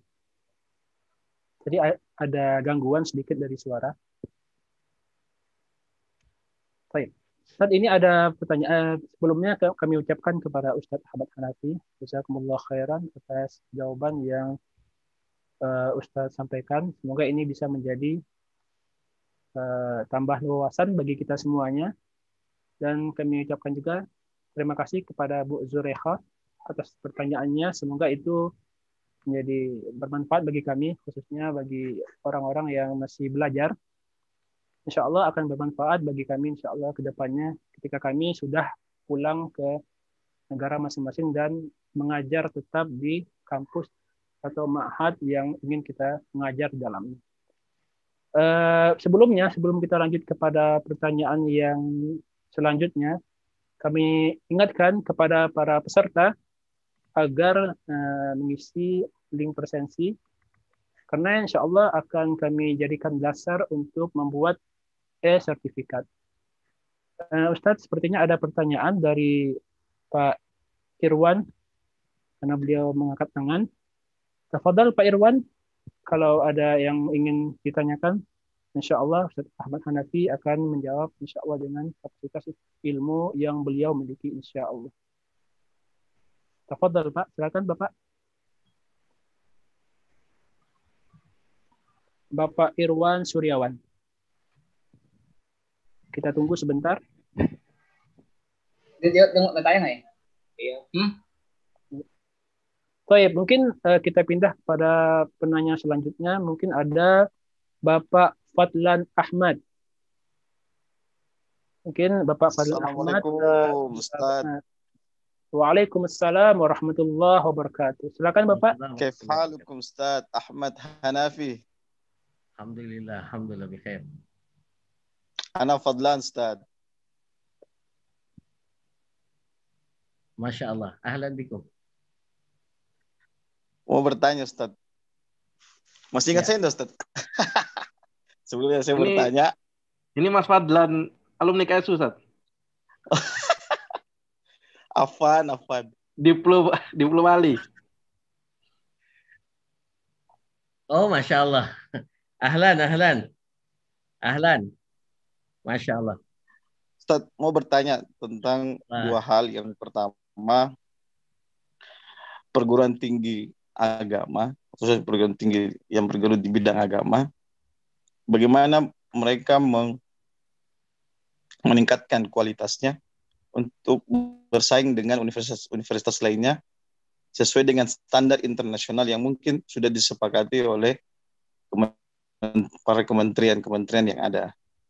Bagaimana langkah strategis yang dilakukan oleh perguruan tinggi Islam untuk dapat bersaing di dunia internasional. Apalagi kan di era modern ini kan lebih banyak lulusan itu bersaing dalam hal-hal ekonomi, teknologi, dan lain-lain sebagainya. Yang kedua, Ustaz, pertanyaan saya, ini terkait dengan mahasiswa. Bagaimana saya lihat universitas yang Ustadz pimpin ini jarang sekali ada aksi demonstrasi yang anarkis. Bagaimana perguruan tinggi Islam itu bisa meredam gerakan-gerakan mahasiswa. Apalagi saya sekarang Ustadz mengajar di Universitas Hasanuddin. Mungkin nanti suatu waktu kita bisa kerjasama antar universitas. Saya kira demikian Ustaz. Jazakallah khair. Masya Allah. Ustaz Fadlan di fakultas ini ya? Sastra ya? Iya Ustaz. Saya ingat antum pernah kasih saya Al-Quran sebelum pulang. Oh gitu. Masih ada sampai sekarang Ustaz. Masya Allah. Terima kasih Ustaz. Mudah-mudahan bisa silaturahim Ustaz Fadlan. Ya. Oke. Insyaallah Ustaz. Langsung saya jawab ya, moderator. Tafadhal Ustaz. Ya, saya kira ini menjadi tantangan bahwa memang kita berharap ya, cita-cita besar kita bahwa ya seharusnya kita bisa mengembalikan kejayaan institusi pendidikan tinggi kita atau institusi pendidikan kita di Indonesia. Kita berharap bercita-cita besar bahwa Indonesia ini bisa menjadi kiblat ya, pendidikan. Jadi kalau sekarang ini rame-rame anak-anak kita ya ke luar negeri, kenapa kita tidak balik ya pandangan itu dan kita berusaha untuk supaya kita ini menjadi tujuan ya. Saya secara pribadi di institusi ini banyak mahasiswa kita ini ke Madinah, kemana ya, ke Mesir, ke Sudan belajar. Saya bercita-cita suatu saat ya kita tidak perlu lagi belajar ya, meskipun ya tetap bahwa ada ya, tapi kualitas yang kita keluarkan itu setaraf dengan apa yang dihasilkan oleh universitas-universitas yang perguruan tinggi Islam yang terkenal di dunia ini ya, dan itu bukan sesuatu yang mustahil ya, bukan sesuatu yang mustahil. Adalah yang penting kita mempunyai cita-cita besar itu ya, cita-cita besar itu harus kita wujudkan. Nah, syaratnya adalah bahwa ya yang paling utama SDM yang ada memang berkualifikasi internasional ya. Saya salah satu hal umpamanya contohnya ya, kita ini mohon maaf ya, ini mohon maaf. Kita memiliki ciri atau kita memiliki umpamanya program studi Islam, ya, ilmu Islam, apalah hukum Islam atau apa. Tapi kemampuan kita untuk berinteraksi dengan literatur yang ada, kita tidak miliki itu. Ya, ini mohon maaf, kalau untuk Islam tentunya kemampuan bahasa Arab nomor satu. Ya, bagaimana mau menjadi seorang akademisi yang betul-betul mumpuni kalau kemampuan bahasa Arab kita ini tidak cukup, pas-pasan. Ya, kita tidak bisa bergelut dengan literatur yang ada. Ya, sangat disayangkan memang, ya, sangat disayangkan. Kami, ya, saya untuk mahasiswa kami di Stiba, ya, kami memberikan nilai poin yang lebih kepada mahasiswa kami yang bisa menulis skripsi dalam bahasa Arab. Ya. Ya. Ya. S1 ini untuk S1 harus kita galakkan bahwa mereka salah satu ciri yang harus ini bahwa skripsinya itu harus bahasa Arab. Ya. Kita tekankan itu dan kita berikan poin yang lebih. Ya. Karena untuk menjaga ciri khas itu, ya, bahasa Arab ini adalah bahasa internasional, ya, bahasa pergaulan internasional, dan itu menjadi ciri khas. Ya. Nah, ini salah satu contoh saja. Jadi memang harus didukung dengan tekad besar, semangat besar, visi yang kuat sehingga betul-betul apa yang kita harapkan, ya, bisa berstandar internasional. Ya, apalagi untuk sekarang, ya, ya, ini salah satu manfaat yang kita dapatkan di masa pandemi ini, kita bisa melakukan kerjasama, ya, webinar bersama, ya, bahkan dengan pemateri yang berasal dari luar. Ini tentunya, ya, bisa menjadi salah satu wasilah sarana kita untuk meningkatkan kualitas yang ada. Nah, kemudian yang kedua ini spesifik masalah demonstrasi. Ya, saya kira sebuah keberhasilan institusi pendidikan tinggi itu bukan dinilai apakah mahasiswanya turun ke jalan atau tidak. Ya, memang kalau dari sisi dari sisi hukum dan seterusnya, nah, itu bisa kita diskusikan. Tapi alhamdulillah kalau kami di institusi kami memang adalah aksi di jalan, tapi lebih pada hal-hal yang positif, ya, bukan dalam artian demonstrasi, apalagi mendemo institusi. Saya kira mudah-mudahan, ya, kita berharap ini bisa kita minimalkan, ya. Tapi kuncinya sebenarnya satu kuncinya adanya ikatan emosional antara dosen. Kami di institusi kami itu dosen itu bukan hanya sekedar dosen. Ya, bukan hanya sekedar dosen. Kami membersamai mahasiswa kami dan mengetahui bahwa selain belajar di kelas ada hubungan emosional yang kami bangun, ya. Yang kami bangun di luar di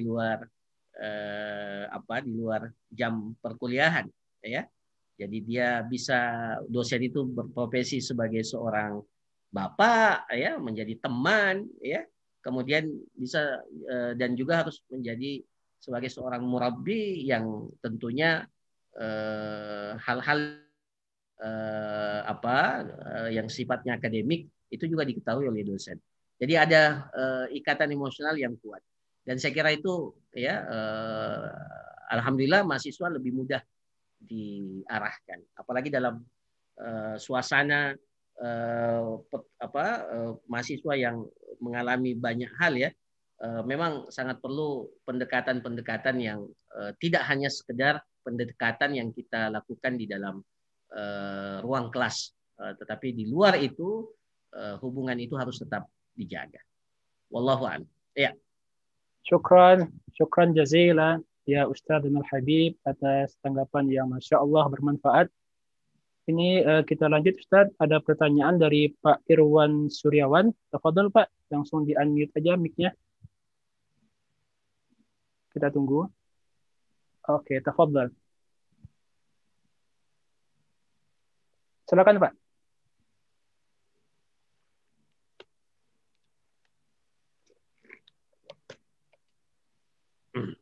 Ya.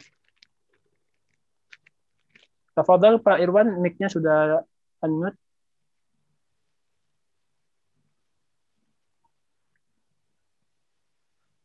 Mungkin kita pindah ke pertanyaan yang selanjutnya, mungkin ada gangguan teknis. Ini ada dari Pak Rijal, ingin bertanya kepada Ustadz. Tafadhal Pak Rijal, apakah ingin bertanya secara langsung? Atau tafadhal Pak. Tafadhal. Oke, bismillahirrahmanirrahim. Assalamualaikum warahmatullahi wabarakatuh. Waalaikumsalam warahmatullahi wabarakatuh. Ahlan wa sahlan, Ustadz Saiful, kemudian kepada guru saya, Ustadz Ahmad Hanafi, bisa bertemu dengan antum secara virtual walaupun beberapa minggu lalu kita teleponan ya Ustadz ya. Masya Allah, Masya Allah. Ya. Mudah-mudahan kerjasamanya bisa cepat terwujud itu. Siap, Ustadz. Ya, Masya Allah. Insya Allah. Siap. Subhanallah ya, pencerahan sekali tadi yang disampaikan oleh Ustadz Hanafi tentang tata kelola di perguruan tinggi ya. Subhanallah sekali, baik itu tadi dari aspek tantangan dan peluang yang ada di perguruan tinggi Islam di Indonesia. Tapi sebenarnya kalau boleh usul ini ke PMI ke depan itu, sebenarnya yang sangat penting itu juga adalah tadi yang sedikit sudah dibahaskan oleh Ustadz Hanafi tentang peluang dan tantangan kita sebagai alumni Timur Tengah begitu.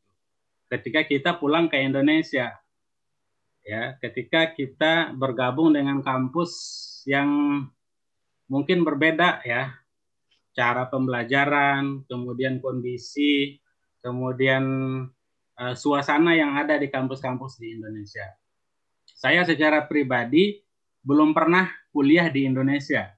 Ya, saya S1 di Libya, S2 di Brunei Darussalam, S3 di King Saud, dan sekarang masih mahasiswa Ustadz Hanafi.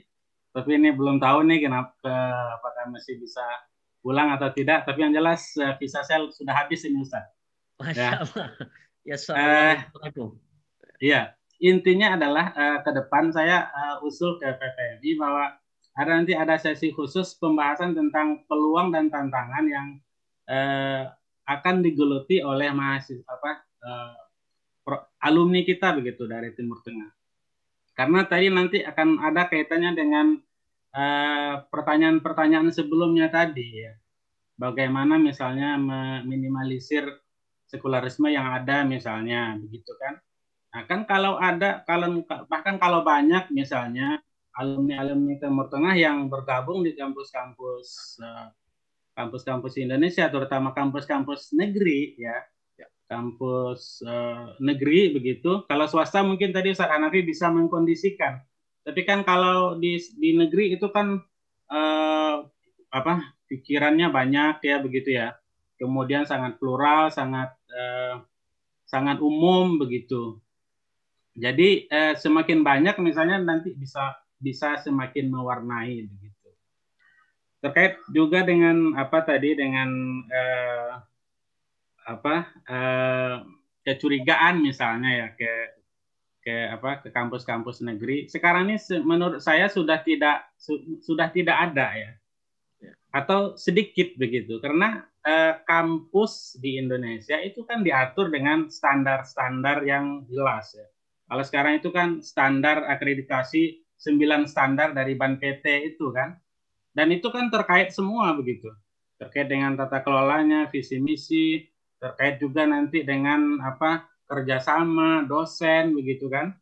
Kemudian sumber daya manusia, keuangan begitu, dan tidak memungkinkan lagi untuk tertutup begitu ya. Jadi mungkin dari segi tata kelola seperti itu. Kemudian ke depannya juga nanti misalnya kalau seandainya ada pembahasan khusus ini ya seperti yang disampaikan Ustadz Hanafi tadi bahwa kita banyak sekali gitu kekurangan dari segi menulis, dari jurnal atau peningkatan biometrik kampus misalnya ya, dari banyaknya jurnal-jurnal yang ada dan terakreditasi Sinta misalnya di Indonesia begitu. Saya sebenarnya ini hanya ingin menyapa kawan-kawan semua dan terutama ke guru saya Ustadz Hanafi. Mudah-mudahan dan sangat bermanfaat sekali. Terima kasih Ustadz pencerahannya terhadap materi yang sudah disampaikan. Demikian mungkin yang bisa saya sampaikan, dan salam dari Cirebon, Kota Wali. Ustadz, Assalamualaikum warahmatullahi wabarakatuh. Waalaikumsalam warahmatullahi wabarakatuh. Atau Ustaz, mungkin ada bagaimana Ustaz menanggapi? Saya kira saya tidak perlu tanggapi, Masya Allah, masukan yang sangat bagus sekali. Memang kelihatannya yang sangat perlu tadi apa yang disampaikan oleh Ustadz Rijal. Dan saya kira kalau nanti ada pemateri, beliaulah salah satu kandidat pemateri yang cocok untuk itu, karena beliau langsung berhadapan dengan suasana yang ada. Banyak juga alumni KSU saya kira yang juga di institusi perguruan tinggi negeri, saya kira bisa juga dijadikan sebagai narasumber. Ala Qur'an memang sangat penting sekali, ya. Salah satu sarana kita untuk berjuang itu bagaimana alumni Timur Tengah itu bisa masuk, baik secara formal, ya, ataupun secara lewat jalur kemitraan yang ada. Ya, alhamdulillah kita rasakan betul, ya, kita rasakan bahwa dengan kerjasama ini kita bisa membangun banyak hal, ya. Kita bisa masuk, dan mudah-mudahan dengan itu ada ada pesan, ada warna yang bisa kita berikan kepada institusi pendidikan kita. Apalagi perguruan tinggi negeri ini kan milik kita semua, sehingga betul-betul kontribusi dari alumni Timur Tengah tentunya sangat diharapkan. Yang sangat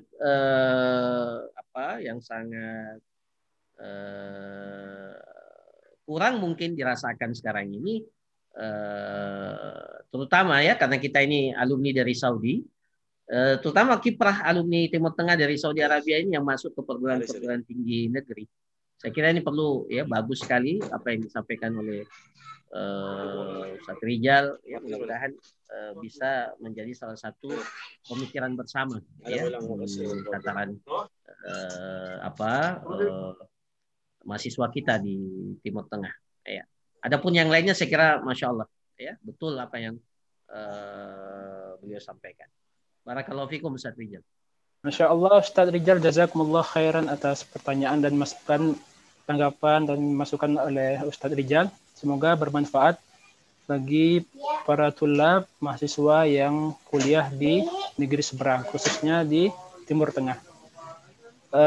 Ustadz, ini ada pertanyaan dari chat dari Ustadz Muhammad Talib. Nah, salah satu permasalahan internal yang tadi dibahas ialah masalah pendanaan, yang mana itu bisa berefek kepada kesejahteraan dosen atau tenaga pendidik. Bagaimana mensiasati masalah pendanaan tersebut? Karena seperti yang Ustadz sampaikan, tidak bisa hanya mengandalkan SPP atau bayaran dari para mahasiswa atau mahasiswi. Tafadhol Ustadz, kami harapkan tanggapan dari Ustadz. Tafadhol. Dari Ustadz Muhammad Talib. Masya Allah. Mungkin saya jawab mal mas'ulu anhu bi'alama minas sa'il. Masya Allah. Ustadz Muhammad Talib, ya. Saya kira beliau punya latar belakang yang Masya Allah di Ma'had sekolah tinggi As-Sunnah, ya, di Medan. Masya Allah. Dan saya kira dari sisi ini patut untuk dijadikan sebagai percontohan untuk perguruan tinggi Islam swasta, di mana yang saya ketahui, selain tentunya pendanaan itu dari mahasiswa, sebagian kecil yang saya tahu, sebagian besar dari usaha institusi. Nah, ini memang menjadi tantangan, ya. Kita lagi bekerja keras untuk ini. Jadi peluang-peluang usaha yang ada, baik yang kita lakukan di dalam kampus, ya, ataupun di luar kampus, itu perlu ditingkatkan, ya. Saya kira ini tantangan terutama untuk lembaga swasta, perguruan tinggi Islam swasta, yang memang kendala terbesarnya itu salah satu di antaranya kendala terbesarnya itu masalah pendanaan. Tetapi Masya Allah, ya saya kira kalau niat kita ikhlas, mujahadahnya sungguh-sungguh, Allah Subhanahu Wa Taala membukakan pintu-pintu rezeki. Walladzina jahadu fina lanahdiyannahum subulana. Ada pintu-pintu kebaikan itu bergantung kepada sebesar apa mujahadah kita, ya, termasuk dalam sisi pendanaan, ya. Dan saya kira banyak hal yang bisa dilakukan oleh institusi pendidikan berkaitan dengan sumber-sumber pendanaan. Termasuk yang kami rintis di Istiba ini sekarang ini adalah bagaimana mengelola wakaf itu. Kita ingin betul-betul nanti mengembangkan institusi wakaf yang mudah-mudahan nanti akan menjadi sumber pendanaan bagi institusi ini. Ya.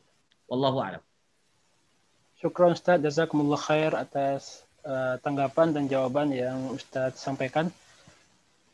Sebelum kita masuk kepada pertanyaan yang terakhir, kita ingatkan kepada para peserta yang belum mengisi link presensi, dimohon untuk mengisi link presensi karena itu akan kami jadikan sebagai dasar untuk membuat e-sertifikat. Kenapa kita harapkan demikian? Karena itu akan menjadi dasar buat kami, siapa saja yang bisa kami kirimi atau tuliskan sertifikatnya. Kemudian para peserta yang dirahmati Allah Subhanahu wa Ta'ala, berhubung di Makassar atau di wilayah timur sudah mulai larut, mungkin kita cukupkan satu pertanyaan yang terakhir, yaitu dari Bapak Syafi'i.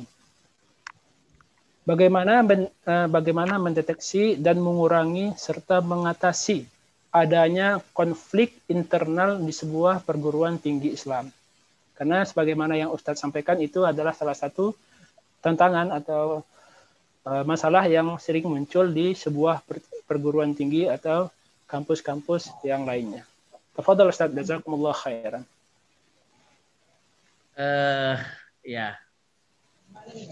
Saya kira nanti ini menelusuri masalahnya itu akan berbeda antara satu institusi dengan institusi yang lain. Tetapi yang ada sebenarnya, wallahu taala alam, alhamdulillah kami bisa meminimalkan ini, ya, karena seperti yang saya sebutkan tadi bahwa kami berangkat dengan kesadaran yang sama, bahwa setiap kita yang terlibat dalam institusi ini memiliki visi misi yang sama, bahwa ini adalah lembaga perjuangan kita. Ini adalah tempat di mana kita mengabdikan sebagian daripada hidup kita atau bahkan sebagian besar dari umur kita berikan ke institusi ini. Maka dengan adanya kebersamaan itu, kesadaran kebersamaan itu, maka insya Allah ini akan meminimalkan. Nah, masalahnya memang kalau banyak kepentingan yang ada dalam institusi itu. Nah ini yang jadi memang latar belakang masalahnya akan berbeda-beda, ya, berbeda-beda.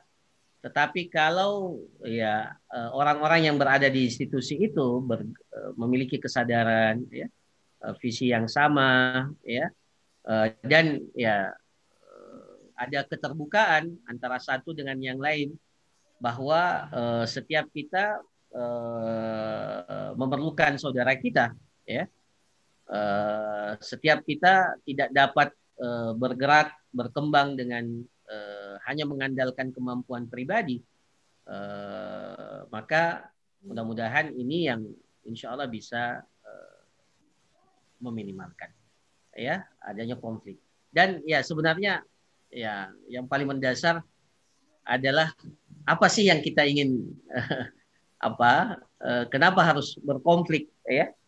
Kita bersepakat saja, ya, bersepakat saja belum tentu cita-cita dan visi kita bisa tercapai, ya, apalagi kalau ada konflik. Dan memang sangat disayangkan konflik-konflik internal inilah yang terkadang menghambat, dan yang mohon maaf yang menjadi korban ini adalah peserta didik, ya, para mahasiswa yang akhirnya tidak mendapatkan haknya sebagai peserta didik. Nah ini menjadi masalah, tapi mudah-mudahan ya makanya proses seleksi ya, proses seleksi saya biasanya begini, ketika akan menginterview dosen atau tenaga kependidikan yang ada ya, kita harus lebih banyak menggali dari sisi apakah betul-betul dia ingin menjadikan institusi ini sebagai lembaga perjuangannya atau tidak. Ya. Itu yang menjadi latar belakang. Sehingga betul-betul kalau dasar ini sudah bisa kita letakkan dan ada kesamaan persepsi terhadap itu, maka insya Allah mudah-mudahan konflik ke depan ya dapat diatasi. Dan kemudian selanjutnya mungkin ya saya tambahkan adalah komunikasi yang efektif. Ya, salah satu keberhasilan seorang pemimpin itu ya dalam beberapa literatur yang saya ketahui, yang saya baca, salah satu diantaranya adalah kendala komunikasi. Salah satu ciri seorang pemimpin yang berprestasi itu adalah komunikasi yang efektif. Ya, nah kalau komunikasi ini tidak ada, ya bahasa yang digunakan adalah instruksi, ya bahasa yang digunakan adalah perintah, ya kita tidak mengetahui apa yang menjadi kebutuhan dari setiap sivitas yang ada, maka ya tentunya ini juga yang bisa menimbulkan konflik itu. Komunikasi, ya perkuat komunikasi yang efektif, ya termasuk diantaranya memberikan reward kepada setiap sivitas yang berprestasi atau melampaui target kerja yang telah ditetapkan, maka insya Allah mudah-mudahan ya meskipun ya sebagai lembaga swasta kan masih bergelut atau masih bermasalah dengan masalah pendanaan, tapi tetap harus ada reward penghargaan ya yang diberikan kepada person-person atau bagian-bagian unit kerja yang berprestasi. Nah, mudah-mudahan dengan itu konflik itu bisa diminimalkan. Wallahu taala alam. Ya. Allah, syukron Ustaz, jazakumullah khairan. Afwan Ustaz, sebelum kita tutup, berhubung tadi Pak Irwan ingin bertanya dari sesi pertama, tapi mungkin ada gangguan teknis. Apakah boleh kami meminta satu pertanyaan lagi kepada Ustadz? Karena Pak Irwan mungkin ada yang ingin ditanyakan. Beliau dari Bandung. Tafadhal Pak Irwan, kalau ingin bertanya langsung bisa diaktifkan, langsung bicara. Alhamdulillah mic-nya sudah unmute. Kita tunggu. Baik, mungkin ini ada chat dari beliau. Bagaimana kesiapan STIBA sebagai perguruan tinggi, sebagai kampus merdeka, sehingga para mahasiswa bisa lintas universitas. Yang kedua, untuk membekali mahasiswa dengan sifat yang handal dalam berbagai situasi saat mahasiswa sudah selesai dan terjun langsung dalam masyarakat. Yang ketiga, kurikulum agar menjadikan mahasiswa kuat untuk hadir di tengah masyarakat sebagai pendakwah yang bisa diterima dengan baik. Syukran Ustaz. Saya Irwan dari Bandung. Tafadhal Ustaz. Masya Allah. Yang pertama, ya,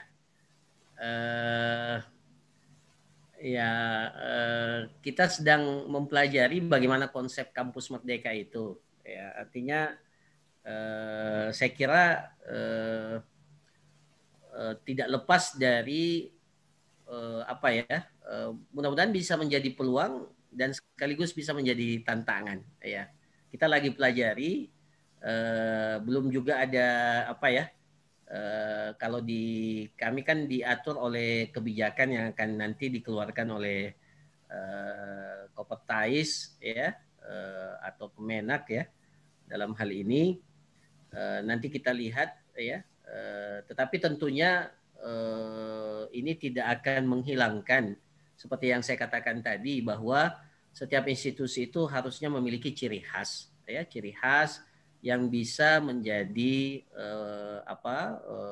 nilai plus dari setiap institusi yang ada.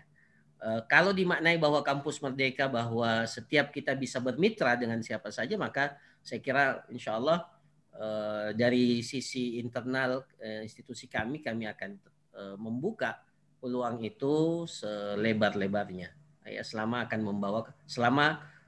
hal itu, program itu akan memberikan kemaslahatan yang besar. Tetapi memang harus matang dulu di konsep, dan kita akan lihat ya bagaimana penjabarannya, implementasinya nanti di tengah-tengah kehidupan akademik yang ada. Kemudian yang kedua, saya kira banyak hal ya.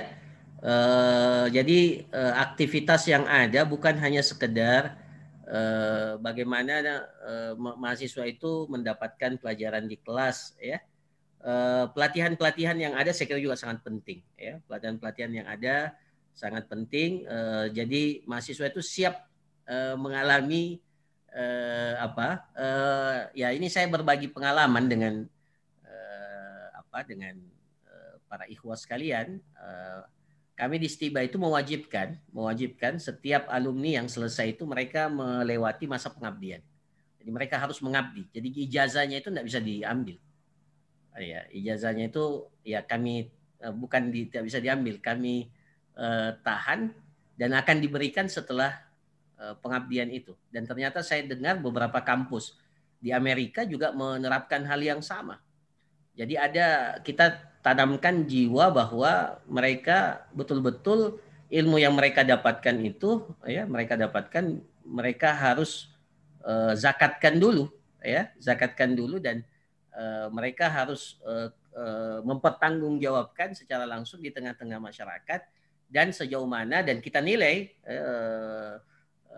selama masa pengabdian itu bagaimana partisipasi keterlibatan mereka di tengah-tengah masyarakat. Dan mungkin inilah sebabnya sampai kami tadi mengatakan bahwa alhamdulillah sejauh ini alumni yang ada itu betul-betul bisa diserap di tengah-tengah masyarakat. Bahkan sebagian alumni kami yang kami tempatkan di satu tempat itu akhirnya menjadi orang yang berdomisili tetap di tempat itu, ya, karena mungkin sudah merasa cocok sehingga betul-betul manfaatnya bisa dirasakan.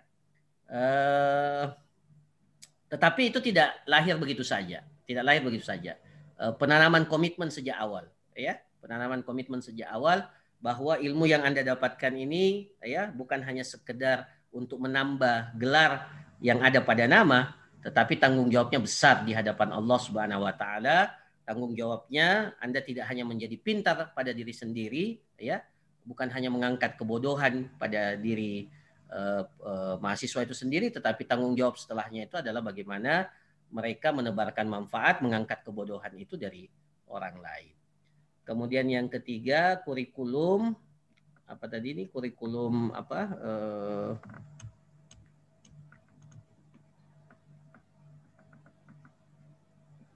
kurikulum agar menjadi mahasiswa kuat untuk hadir tengah masyarakat, ya. Kami memang di semester akhir itu lebih banyak kepada apa yang mereka butuhkan di tengah-tengah masyarakat. Ya, jadi tidak hanya fokus kepada penambahan kapasitas keilmuan, itu penting, tetapi ada juga mata-mata kuliah yang sifatnya aplikatif, artinya mereka bisa merasakan betul bahwa ini yang mereka butuhkan di tengah-tengah masyarakat. Jadi kita berikan ya beberapa mata kuliah. Ini kalau di mata kuliah ya. Kemudian tentunya di luar pembelajaran karena sistemnya kami ini berasrama. Jadi alhamdulillah banyak hal yang mudah untuk kita lakukan ya. Sehingga kita bisa menguatkan selain kurikulum yang ada, kegiatan ekstra juga kita maksudkan untuk penguatan hal ini. Ya. Saya kira seperti itu. Wallahu ta'ala. Syukran. Syukran Ustaz, jazakumullah khairan atas tanggapan yang Ustaz sampaikan. Alhamdulillah acara kita langsungkan dengan lancar. Dan Masya Allah, pertanyaan dan tanggapan yang kita dengarkan, semoga itu bisa menjadi sebuah masukan, pelajaran bagi kita, maklumat yang bermanfaat, sehingga itu menjadi hal-hal yang berguna bagi kita nanti ke depannya. Kami ucapkan sebelumnya, kami ingatkan kembali maksudnya, untuk mengisi link presensi yang sudah kami cantumkan di chat sebagai dasar bagi kami untuk membuat sertifikat. Semoga bagi teman-teman yang belum isi, al-ikhwa wal akhwat, yang belum isi, mungkin bisa mengisi di link yang sudah dikirimkan di chat.